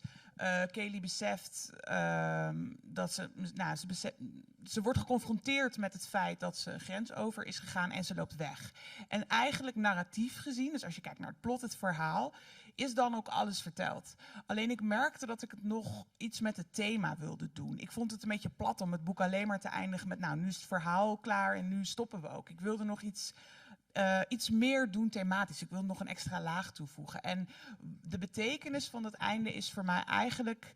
we hadden het net over dat we in onze eigen realiteit leven. Kaylee is, je zou kunnen zeggen, je kan erover discussiëren, maar je zou kunnen zeggen een onbetrouwbare verteller. Want zij vertelt het verhaal alsof ze allemaal hele normale dingen aan het doen is. Maar gaandeweg het boek komen we erachter dat zij eigenlijk voor haarzelf grenzen overgaat zonder dat ze het zelf doorheeft. En dat allerlaatste einde, het eindigt met de zin, waar ben ik eigenlijk mee bezig?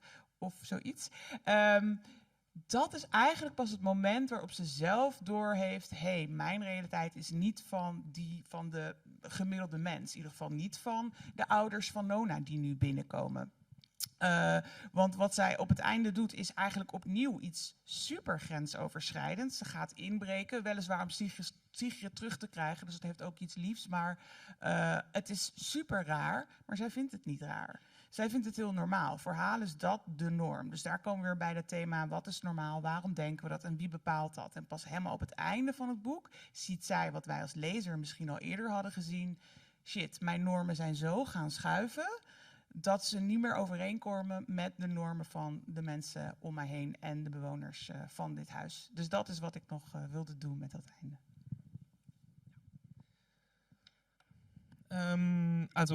Zuerst hat sie auch noch gesagt, das ist schön mal so eine richtig vom Inhalt her super Frage zu bekommen, vom Inhalt her vom Buch, dass man merkt, die haben es gelesen, super, also ein Kompliment für dich. Eigentlich das alternative Ende des Buches findet eigentlich 4 Seiten früher im Buch statt, am Parkplatz. Und Kaylee entdeckt da eigentlich, dass sie ein bisschen über ihre Grenzen gegangen ist. Da hat Hannah dann gesagt, ja, ich wollte mit dem Thema, wollte ich noch eine Schicht, das wollte ich eine Vielschichtigkeit geben im Buch. Und dieses Ende hat eine große Bedeutung. Dann hat also Kaylee entdeckt eigentlich, dass sie über ihre Grenzen gegangen ist, unbewusst. Und am Ende sagt sie, also es ist auch der Schlusssatz, um Himmels Willen, was mache ich eigentlich überhaupt? Und dann ist es die Entdeckung also meine Realität ist nicht die Realität von jedem. Sie bricht ja irgendwo ein im Haus und entdeckt dann erst viel später, dass das eigentlich nicht so normal ist, aber vielleicht für sie war es damals ein bisschen normal. Und genau das Normative, das sich dann immer wieder verschiebt, was gut oder falsch ist oder was normal ist oder nicht normal ist, genau das hat dann mit dem abrupten Ende zu tun. Tout d'abord, mes compliments à ceux qui l'ont lu jusqu'à la fin. Elle dit c'est vraiment chouette de pouvoir parler de la fin parce que souvent, lors des lectures, on lui pose d'autres questions, elle ne peut pas spoiler. Mais là, vu que vous connaissez tous le livre, c'est nickel, on peut rentrer beaucoup plus dans la matière. En fait, elle dit la fin alternative se trouve dans le livre aussi, mais 4 pages avant la fin que vous voyez. Sur le parking. C'est là où Kaylee se rend compte qu'elle a vraiment franchi des limites qu'elle n'aurait pas dû. Et en fait, c'est quelque chose où elle voulait encore rajouter une couche, encore faire quelque chose avec ce sujet de franchir des limites. Et donc, elle a rajouté cette scène où Kaylee s'introduit dans cette maison.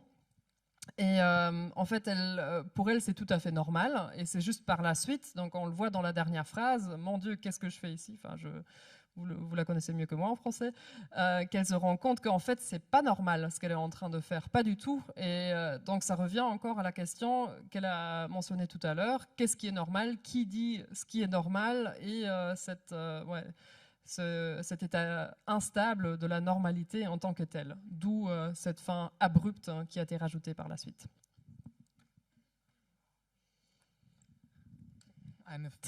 Die Frage hier unten. Vorne, ganz vorne. Rechts. Von dir unten rechts.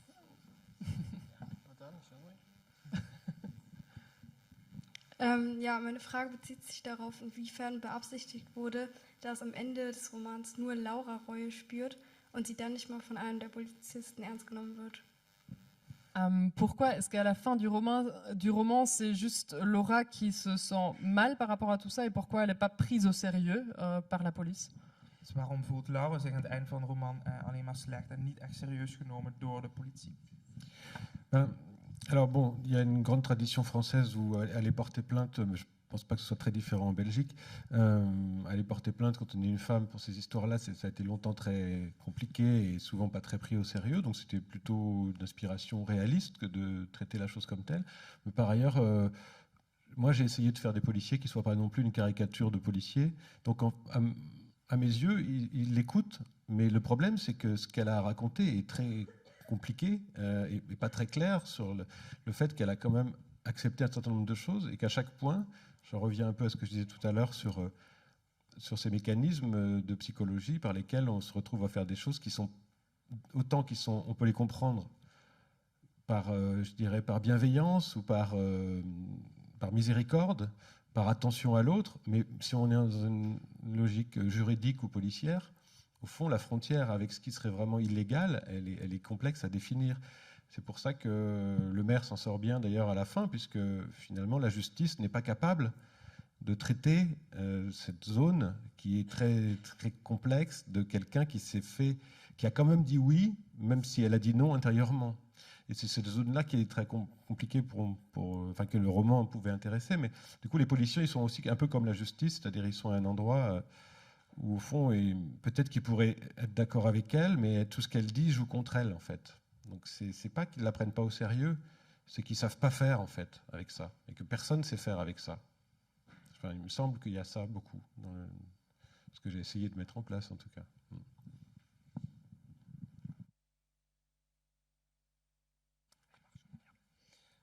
Ja, hij benoemt hierbij dat het, even kijken, dat het een Franse traditie inderdaad is.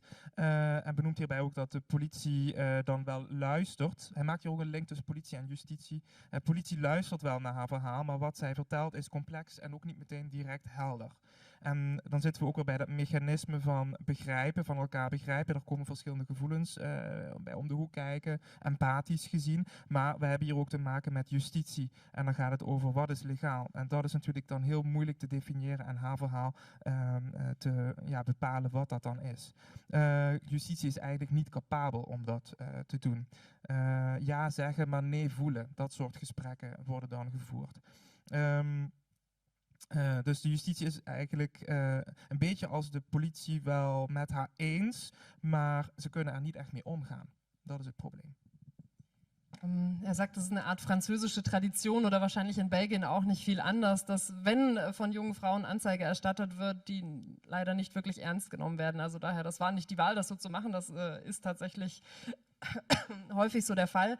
Und er sagt, dieser ganze Bericht ist natürlich schwierig, es ist schwer zu verstehen, es ist sehr kleinteilig und man kann natürlich als Zuhörer absolut Empathie und Mitgefühl und alles für sie aufbringen, aber das große Problem dabei ist, dass es juristisch oder polizeilich komplett anders aussieht. Also da ist es schwer, diese Grenzen aufzuweisen, das ist eine ziemliche Grauzone. Und er sagt, das Problem von ihr ist, dass alles, was sie sagt, eigentlich gegen sie verwendet werden kann. Sie hat nie konkret Nein gesagt, sie hat irgendwie doch immer eingewilligt, auch wenn man natürlich irgendwie als Zuhörender oder Lesender merkt, in welcher Haut sie da steckt. Bei Justiz und Polizei sieht das komplett anders aus und daher ist es leider die traurige Wahrheit, die da mit ihren juristischen Grundlagen antwortet. Een vraag voor Hanna. Daar, ja. Volgens mij zijn die ook in het Nederlands.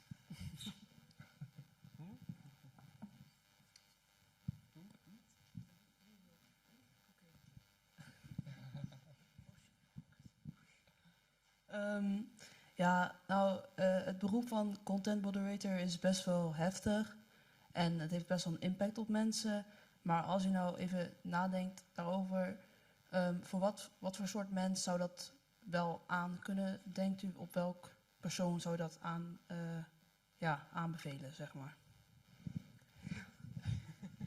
Also der Beruf des Content Moderators ist ziemlich heftig als Beruf. Und die Frage lautet dann an Hanna, wer, denkst du, würde das überhaupt menschlich gesehen schaffen, kann das machen? Le travail du modérateur de contenu est très très dur en tant que tel. Qui est-ce que tu penses pourrait être capable de ça humainement ou qui pourrait faire ça? Ja, moeilijk. Goeie vraag, maar wel moeilijk. Ik las in een onderzoek mensen die dit werk onvoorbereid gaan doen in de tijd dat ik onderzoek deed, dus dat is 2019, misschien zijn er nu dingen veranderd. Was er, in ieder geval voor Facebook kreeg je wel een korte cursus, net als in het boek eigenlijk. Het boek blijkt vrij dicht bij de waarheid. Maar mensen vallen gemiddeld na 3 maanden vallen ze alweer uit. Dus ik denk dat jij en ik vrij snel zullen uitvallen. Mensen die er het langer volhouden, zijn mensen die of een copingmechanisme hebben ontwikkeld. En vaak is dat toch drank of drugs. En mensen die het als spel zien. En dat geldt eigenlijk ook voor Kaylee. Kaylee houdt het best lang vol. Als je kijkt naar hoe lang mensen het gemiddeld volhouden. En zij ziet op een gegeven moment haar baan ook echt als een spel waar ze punten bij kan behalen. Ze heeft zelf ook een game-achtergrond. En dat werk als spel zien helpt om wat afstand te creëren tot wat je ziet. En dat schijnt te helpen. Dat is waar ik op uitkwam. Maar aan wie ik het concreet zou aanraden... Ja, misschien aan niemand. Maar wat wel interessant is dat het boek gaat over een rechtszaak. Toen ik het schreef, liepen er ook daadwerkelijk verschillende rechtszaken tegen social media platforms namens moderators. En sindsdien zijn er wel wat dingen veranderd om het werk minder zwaar te maken. En één ding dat is veranderd is, Google deed dat al. Dus moderators van YouTube werken eigenlijk voor Google. Daar mogen moderators de filmpjes per frame bekijken. Dus zij bekijken niet een filmpje, zij bekijken frames. Dat schijnt te helpen. En bij Facebook mogen moderators nu het geluid uitzetten. En dat schijnt ook te helpen. Dat heb ik zelf ook ondervonden. Ik keek, even een zijpaadje, ik keek Yellow Jacket. Ik weet niet of jullie dat kennen, maar dat is een serie. En voor mij was die eigenlijk te eng. En toen zei vriendin, je moet gewoon het geluid uitzetten bij de enge stukjes. En dat hielp enorm. Dus als je iets heel eng vindt of je kan niet zo goed tegen horror, zet het geluid uit. En dat laat Facebook nu ook zijn moderatoren doen. Dus voor wie het werk wil doen, zijn dit in ieder geval wat tips. Dankjewel. Also eine sehr, sehr gute Frage, aber schwierig. Was kann ich da sagen? Sie hat aber auch in 2019 hat sie da ein bisschen Research gemacht zu dem Thema auch, also wer überhaupt diese Menschen sind, die diese Arbeit machen. Und dann hat sie aber auch entdeckt, dass Facebook auch die Anfänger in dem Job auch ein kurzer, so ein Einführungskurs für diese Anfänger gestalten. Und da ist die Ausfallsrate ziemlich hoch. Nach den ersten 3 Monaten sind die meisten eigentlich schon sind schon abgehakt. Es gibt natürlich Ausnahmen. Es gibt Leute, die schaffen es ein bisschen länger und die haben dann aber so eine Art von Coping-Mechanismus. Das funktioniert über Drogen und Alkohol oder Leute, die es als eine Art von Spiel sehen, also Leute, die auch eine Spielsucht haben zum Beispiel. Das gilt natürlich auch so ein bisschen für Kaylee, die sieht ihre Arbeit auch als eine Art von Spiel und die Arbeit als Spiel zu sehen, das war auch in dem Artikel drin von 2019, das hilft irgendwie, um eine Art von Abstand zu kreieren. Und das müsste dann so funktionieren. Aber ich würde es niemandem empfehlen, hat Hannah gesagt, diese Arbeit zu machen. Interessant ist auch, dass danach gab es auch juristische Anklagen und es hat sich schon einiges geändert. Für Facebook und so weiter und für diese Jobs. Also zum Beispiel, sie dürfen, Moderatoren dürfen diese Filmchen, diese Fragmente pro Frame sehen und sie dürfen auch es tonlos machen. Das wäre auch eine Möglichkeit. Also zum Beispiel hat sie selber Yellow Jacket gesehen und das ist besser, wenn man das auch zum Beispiel ohne Ton sich anschaut. Das hat Facebook geändert. Voilà, très bonne question, mais question très très dure aussi. En fait, dans les recherches que j'ai fait en 2019, j'ai aussi trouvé des informations de la part de Facebook sur qui est-ce qui a modéré des contenus. Et en fait, Facebook a fait un petit cours d'introduction pour ceux qui allaient prendre cette tâche-là. Et pour la majorité, après 3 mois, les gens ont dit « Ok, c'est pas pour moi ». Il y en a qui tiennent plus longtemps et souvent, c'est ceux qui arrivent à faire avec grâce à ou avec de la drogue, avec de l'alcool. Donc voilà, ils font avec. Et il y en a d'autres, et d'ailleurs Kaylee en fait partie, qui voient ça comme une sorte de jeu, qui sont dans le gaming aussi de manière générale. Et donc, elle dit que si on voit ça comme un jeu, on arrive à prendre de la distance. Bien sûr, elle ne le recommanderait certainement à personne, mais d'ailleurs, il y a, comme vous savez, des gens qui ont porté plainte, et depuis qu'elle a écrit le livre, les conditions ont également changé. Donc, il y a par exemple Facebook qui dit que quand on est modérateur de contenu, on peut regarder les films image par image. Ça, déjà, ça aide à alléger un petit peu la chose. Et aussi, sur Facebook, on peut couper le son quand on est en train de censurer ça, et elle dit que c'est quelque chose qu'elle a vécu elle-même. Là, pour l'instant, elle regarde la série Yellow Jacket, je ne sais pas si vous la connaissez, et parfois il y a des scènes très très dures, donc elle coupe le son et ça passe déjà mieux. Donc voilà des astuces pour comment ça peut aller mieux, mais ça reste quelque chose qu'elle recommanderait vraiment à personne. Okay. Prochaine question pour Tanguy Viel. Hier vorne gleich.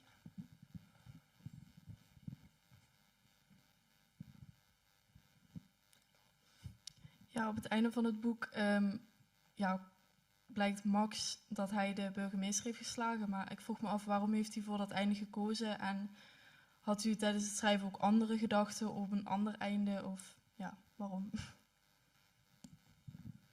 La question porte sur la fin de Max qui se bat avec le maire. Est-ce que vous avez aussi eu d'autres idées en tête pour la fin ou pourquoi cette fin-ci? Am Ende des Buches liest man, dass Max der Bürgermeister geschlagen hat. Warum haben Sie dieses Ende ausgewählt? Non, c'était vraiment la seule fin que je voyais depuis le début. C'est même peut-être pour cette fin-là que j'avais envie d'écrire le livre, pour la chose la plus primaire du monde. Une espèce d'effet de revanche, de jouissance de la revanche, du fantasme accompli, un peu comme dans un film de Tarantino où on a juste le plaisir de voir le méchant se faire dézinguer. Et vraiment, une partie du livre était construite sur ce fantasme ou cette envie d'aller vers ça. Après, je crois que ça pouvait quand même, si je peux dire ça plus sérieusement, le justifier par le parcours psychologique des personnages, mais j'ai tout construit pour que ça aille vers ça. Donc, y compris bien sûr le père, qui répare aussi tout ce qu'il a raté avec sa fille, puisqu'il est quand même en partie seulement, mais responsable de la situation. Donc il y a une histoire de rachat ou un peu de tentative de rédemption, mais paradoxalement une rédemption par la violence. Donc là aussi un peu paradoxal.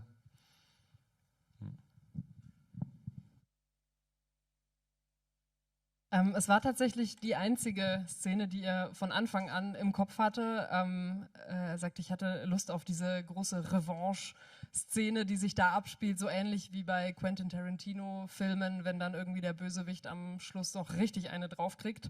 Genau sowas wollte er machen, wobei es natürlich auch im Buch vorher diese ganzen psychologischen Werdegänge gibt, die dann zu dieser Szene führen. Also zum Beispiel auch der Vater, der eben einiges durchmacht, der sich auch schuldig fühlt und insofern seinen Weg der Vergeltung findet, was natürlich auch wieder paradox ist, weil diese Vergeltung dann durch Gewalt stattfindet. Aber im Endeffekt, ja, das war die einzige und von vornherein feststehende scène. Het enig mogelijke einde volgens de auteur was dit. En daar speelt natuurlijk het gevoel van wraak en revanche dus een grote rol in. En daarbij maakt hij een vergelijking met de Tarantino-film. Tarantino-films, enorme klassiekers zijn dat. Waarbij ook altijd aan het einde echt een soort van enorm spectaculair, wraakvol einde is. Met veel geweld. En die fantasie, ook een beetje lust zat erin om dat wel te doen, dat wel toe te passen. Is dat ook wel, daar werkte hij ook wel heel graag naartoe, gaf hij ook toe. Maar niet alleen als schrijver, vanuit zijn schrijfproces, maar ook wel het psychologische parcours dat de personages hebben afgelegd onderling, leidde daar ook zeker toe. Dus het enig mogelijke einde met geweld. Okay, nächste Frage. An Hannah Barefoots. Gerne Hände hoch.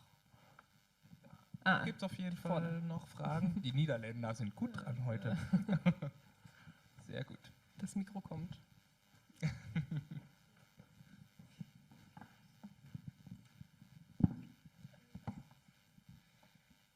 Ik vond het wel jammer dat er zo weinig werd verteld over de achtergrond van de personages in het boek. Maar dit was ook wel logisch omdat het als een brief werd geschreven. Dus ik vroeg me af waarom u heeft gekozen om het verhaal als een brief aan meneer Sitek te schrijven en waardoor wij ook minder over de personages weten.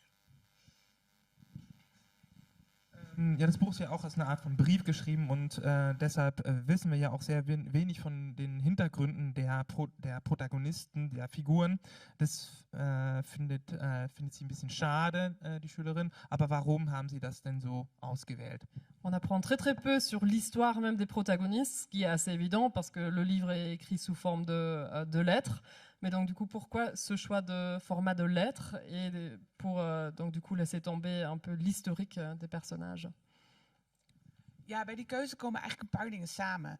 Dit boek is oorspronkelijk verschenen als boekenweekgeschenk. En dat is iets dat we alleen in Nederland hebben. Maar in Nederland hebben we iets dat heet de Boekenweek. En als mensen in de Boekenweek een boek kopen, dan krijgen ze er een gratis boek bij. En dat vieren we ieder jaar. En Nederlanders houden heel erg van gratis dingen. Dus dat is altijd een groot succes. En dit boek was dus zo'n Boekenweekgeschenk. En als je dat mag schrijven, krijg je eigenlijk maar 1 opdracht. En dat is, je mag alles doen, maar het moet allemaal passen binnen 96 pagina's. Dus ik kon niet zo lang uitweiden over die achtergronden. En je hebt helemaal gelijk. Als ik 200 pagina's had gehad of 300 pagina's zoals normaal, dan had er veel meer achtergrond in gestaan. Waarschijnlijk ook over Sigrid. We weten net iets meer over Kelly dan over Sigrid en de andere personages. Maar die briefvorm was dus wel een goede oplossing. Want dat maakt het ook logisch dat ze niet alles helemaal vertelt.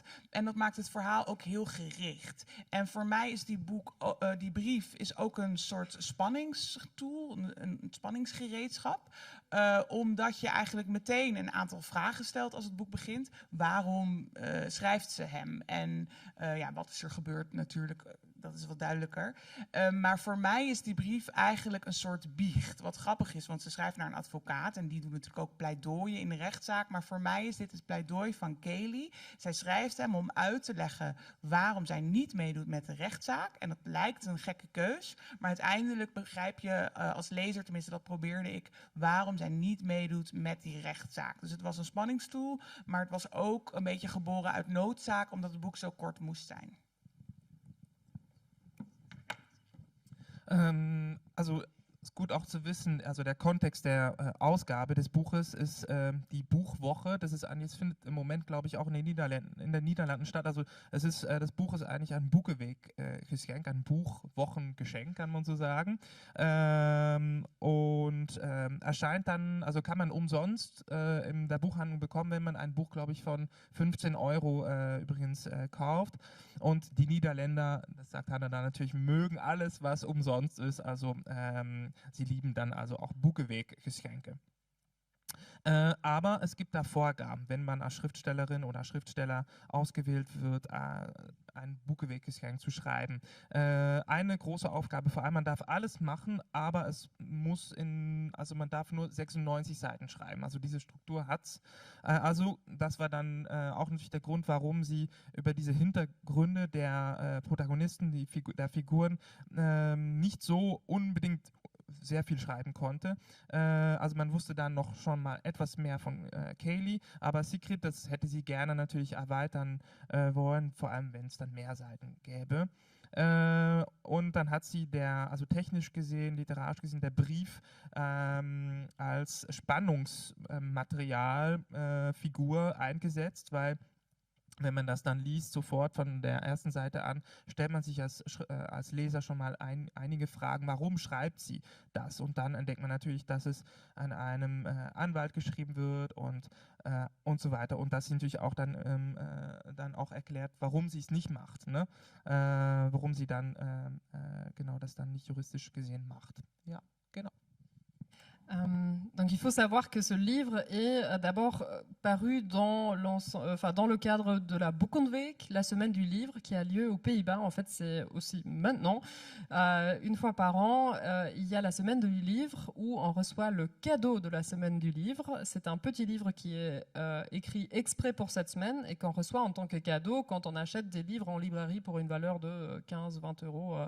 Voilà, donc on l'a en cadeau et elle dit, nous les Néerlandais, on adore tout ce qui est gratuit, tout ce qui sont des cadeaux. Et donc en fait ça c'était le cadre initial. Elle dit, on m'a dit tu peux tout faire mais ça doit rentrer sur 96 pages. Donc il y avait déjà un cadre très très restreint. Bien sûr si ça avait été un livre de 200-300 pages, elle aurait écrit beaucoup plus sur l'historique de Sigrid, de Kelly, de tout le monde. Mais ainsi il y avait le format qui était déjà instauré. Ce qui rend aussi l'histoire assez ciblée dans sa trame. Et donc elle a choisi le format de la lettre parce qu'elle dit c'est assez bien pour créer du suspense et aussi pour que le lecteur se pose tout plein de questions dès le début, des questions de pourquoi est-ce que cette lettre est écrite, à qui est-ce qu'elle est écrite, et en l'occurrence, pourquoi est-ce que Kaylee renonce à ce procès. Et donc c'était vraiment le format idéal pour créer du suspense et aussi pour rentrer dans ce cadre des 96 pages. Und es ist schon 7:30, bisschen Ja. später sogar. Also die letzten Fragen. 2 Fragen noch. Eine für Tanguy und dann noch eine für Voilà. Hannah Encore Berwoods. Une question pour chacun de nos auteurs, autrices, et puis on pourra passer. De laatste vragen. Eentje nog voor Tanguy Viel en eentje nog voor Hannah Hier Berwoods. vorne, vielleicht. Ja, mijn vraag gaat over het stukje op de achterkant van het boek. Maar iemand in zijn ban krijgen, vroeg ze, dat is toch niet strafbaar? En dan is het voor mij niet duidelijk, maar iemand in zijn ban krijgen, gaat het dan over dat de burgemeester Laura in zijn ban heeft gekregen, of Laura juist de burgemeester in haar ban? Ja.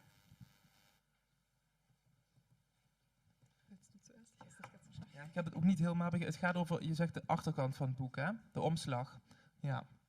En daar staat dus op, iemand in zijn ban krijgen is toch niet strafbaar.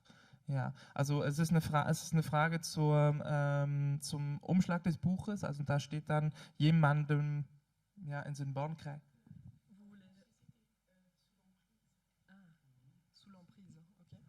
Und auf Deutsch? Jemand in seinen Bann krijgen. Jemanden einfangen.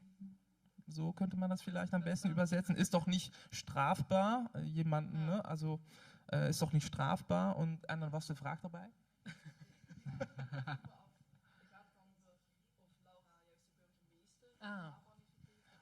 Ob Laura dann der Bürgermeister dann gefangen hat oder andersrum. Ja. Ah. Ok, la question est, parce que sur la couverture néerlandaise, il dit que quelqu'un est sous l'emprise de quelqu'un d'autre, et mettre quelqu'un sous l'emprise de quelqu'un d'autre n'est pas criminel en tant que tel. Mais la question est, est-ce que c'est Laura qui est sous l'emprise du maire, ou est-ce que c'est le maire qui est sous l'emprise de Laura?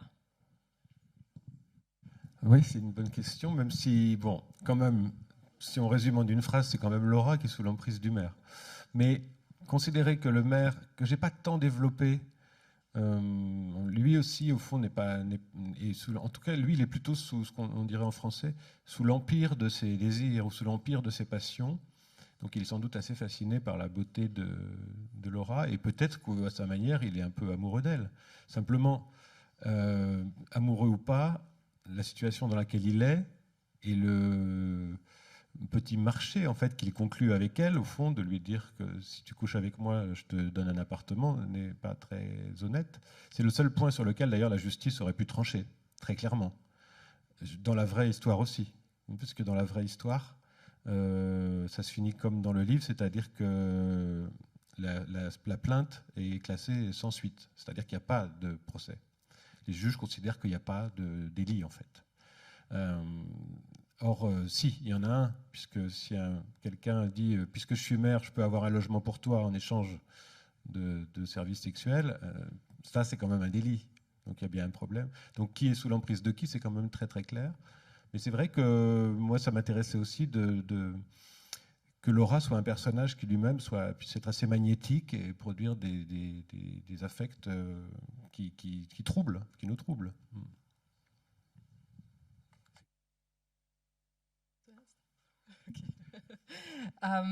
Also ja, wenn man es in einem Satz zusammenfassen würde, dann ist es klar, Laura, die hier dominiert wird von dem Bürgermeister. Aber man kann auch sagen, dass er dominiert wird von ihrer Schönheit, die ihn in den Bann zieht, und ja, dass sie quasi diejenige ist, die ihn bezirzt. Aber es ist in der Tat wirklich mehr so, dass Laura da die Unterworfene ist. Und es heißt ja auch am Ende des Buches, die Anzeige wird fallen gelassen, weil kein Strafdelikt vorlag. Aber im Endeffekt ist dieser Deal, den er ihr anbietet, also ich gebe dir ein Zimmer und dafür steigst du mit mir ins Bett, das ist absolut nicht legal. Also das wäre tatsächlich was, auf das man hätte zurückkommen können und was man als Strafdelikt hätte festhalten können. Aber ja, war im Buch nicht so passiert. Ja, nee, goede vraag, dus inderdaad. ook al is het wel duidelijk dat wordt aanvankelijk gezegd, dat Laura toch door de burgemeester gedomineerd wordt. Maar de burgemeester is tegelijkertijd ook niet helemaal doorontwikkeld en ook heel erg beïnvloed door de schoonheid van Laura. Maar Laura toch echt wel duidelijk gedomineerd. Hè? Want hij maakt toch wel een soort van zaakje ervan. Van nou, ik geef je dan, als je met mij slaapt, dan krijg je van mij als burgemeester hier een woning in de stad. Nou, er is uiteindelijk geen aanklacht ingediend, dus er is ook geen strafzaak ontstaan. Maar het had dus heel makkelijk wel gekund dat er dus wel een strafzaak zou zijn aangespannen. Eine allerletzte Frage, bevor wir zum Signieren übergehen können. Toute dernière question pour Hannah Berwoods. Ja, Vincent.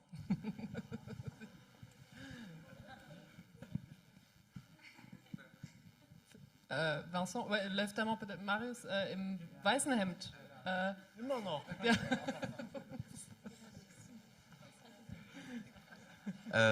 Vous avez parlé de distance et aussi des profils des personnes qui postulent. Et dans le livre, pourtant, on a l'impression que chaque fois que les gens postulent, quand on parle de leur motivation, c'était plus pour l'argent que pour la curiosité de ce qui se passe sur le net, comparé aux gens qui leur demandent toujours qu'est-ce que vous voyez, qu'est-ce que vous voyez. Est-ce que c'était voulu, cette distance des personnages par rapport à ce qui se voit? Et même quand ils parlent surtout de score et plutôt de ce qu'ils voient en général. C'est plus quel score tu as eu, est-ce que tu penses que tu vas rester dans l'entreprise, plutôt que de est-ce que tu es encore choqué par ce que tu as vu, est-ce que ça te motive encore à rester ou pas? Tu peux répéter la question en tant que telle? Donc, il y a toujours une distance des personnages et des employés par rapport à ce qu'ils voient, et c'est plus en matière de score et en matière d'argent, plutôt que des gens à l'extérieur. Est-ce que c'était voulu de prendre des personnages qui auraient cette distance dès le départ, plutôt que des gens qui seraient intéressés par le travail et qui voudraient savoir ce qui se passe derrière? Okay. Merci. Also die Frage bezieht sich auf die Personen im Buch, die ja von vornherein eine gewisse Distanz haben zu diesem Job, den sie machen. Sie machen ihn aufgrund des Geldes und nicht, weil sie die Aufgabe als solche spannend finden. War das von vornherein gewollt, dass es Leute sind, die das nur des Geldes wegen machen? Oder hätte es auch die Möglichkeit gegeben, also Personen im Buch zu haben, die wirklich Bock auf diese Arbeit haben?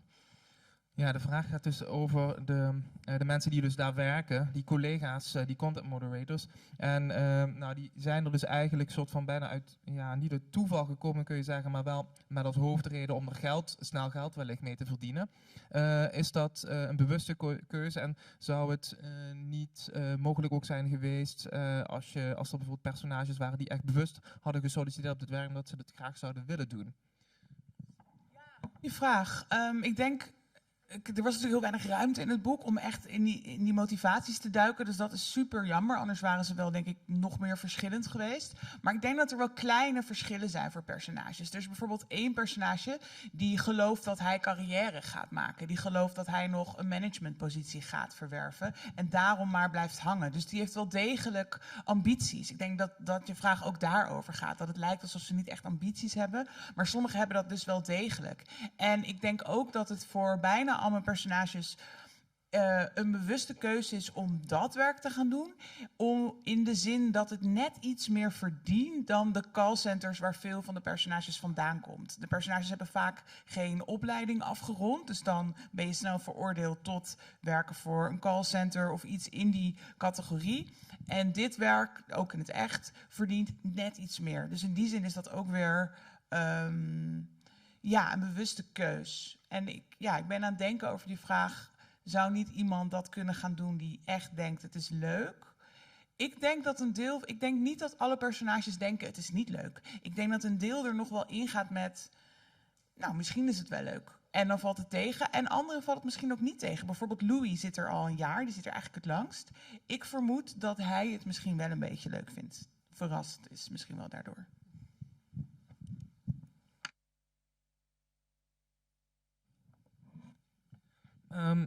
Da es natürlich auch wieder dieser Kontext des Buckewegsgeschenks ist, es gab wenig Raum dafür, da auszubreiten, also in den Unterschiede der Protagonisten, der Figuren. Aber doch, Hannah sagt, es gibt doch einige Unterschiede. Es gibt zum Beispiel eine Figur, die auch dann wieder denkt, die ganz bewusst auch dabei ist, und auch gerne Karriere da machen will und schon so der Gedanke hat, ich möchte ja gerne Manager, ein großer Manager werden. Also doch, ein Ehrgeiz ist schon dabei. Auch für die anderen Figuren gilt doch auch, dass es eine recht bewusste Wahl ist, diese Arbeit zu machen.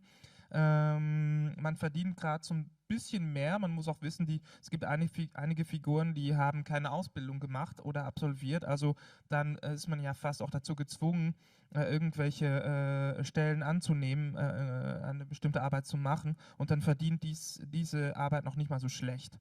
Und dann gibt es auch noch zum Beispiel Louis, der ist schon eigentlich ziemlich lange dabei, schon ein Jahr ist er in dem Job da drin. Und Hannah sagt, ich glaube noch nicht mal, dass er so dermaßen ablehnt. Er hat vielleicht sogar noch so ein bisschen Spaß dran. Voilà, très bonne question. Encore une fois, c'est aussi le petit format qui n'a pas permis de rentrer plus en détail sur la question des motivations des gens qui travaillent là-bas. Mais elle dit, il y a quand même des petites différences au niveau des personnages. Il y a par exemple un personnage qui veut vraiment faire toute une carrière dans ce métier, qui veut vraiment grimper les échelons et qui a tout plein d'ambitions là-dedans, qui veut devenir manager un jour. Donc il y a cette personne-là. De l'autre côté, elle dit c'est quand même un choix précis, dans le sens où il y a plein de gens qui n'ont peut-être pas de formation et qui cherchent un travail qu'ils peuvent faire sans formation et où ils peuvent gagner beaucoup. Et elle dit, en fait, la différence, surtout avec les call centers, c'est que pour ce boulot-là, tu gagnes vraiment beaucoup plus que dans un call center normal. Il y a ça, et il y a aussi le personnage de Louis, qui est là depuis à peu près 1 an. C'est d'ailleurs lui qui est là depuis le plus longtemps de toute l'équipe. Et elle dit, lui, en fait, elle pense qu'il trouve pas ce travail si mal que ça et qu'il le trouve encore chouette, ce qu'il fait là-dedans. Voilà. Dann sind wir am Ende, oder? Ich glaube Ich auch. glaube auch, ja. Wir haben noch... Und der Bus kommt, die Busse fahren in einer Viertelstunde. Genau, also es ist knapp mit dem Signieren. Genau, daher hören wir jetzt mal auf zu reden. Précis. On va s'arrêter là. Il y a les bus qui partent dans un petit quart d'heure. Des applaudissements pour tout le monde.